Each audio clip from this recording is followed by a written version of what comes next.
You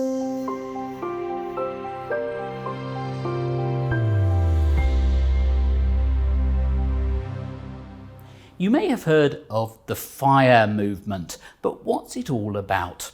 Well, FIRE stands for Financial Independence, Retire Early. One of the first people to write about it was the financial author Andrew Hallam.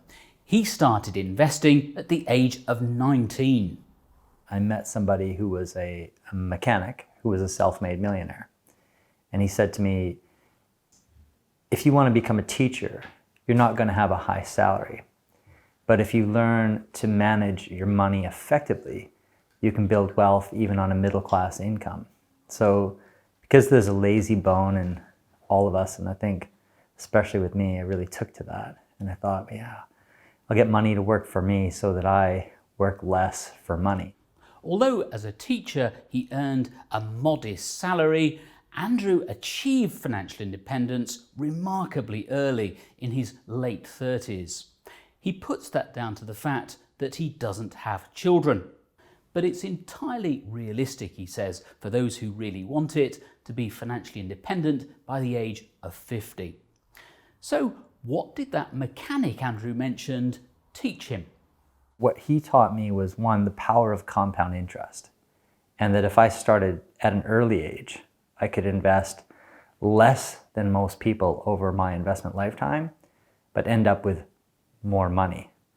So that was the most appealing thing. That, and the fact that if I wanted to build wealth, especially on the income that I was going to have, which would have been a middle-class salary, I had to ignore the temptations that so many other people fall victim to, which are the materialistic urges to want to chase the latest phone, to want to chase to buy new cars, when really, as he said to me, look, a new car is the biggest wealth destroyer you can buy. Interviewing Andrew, what intrigued me about him was that despite the sacrifices he had to make, he doesn't feel he missed out on anything he really wanted.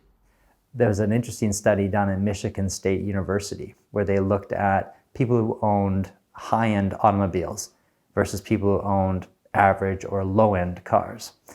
And they found that when studying how they perceived or how they felt about their driving experience, how much they actually enjoyed driving, the study found that people with the high-end vehicles didn't report a greater level of driving satisfaction than the people with the low-end vehicles.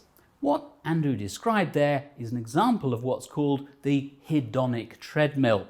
Basically, we spend money on things that don't give us as much pleasure as we'd hoped.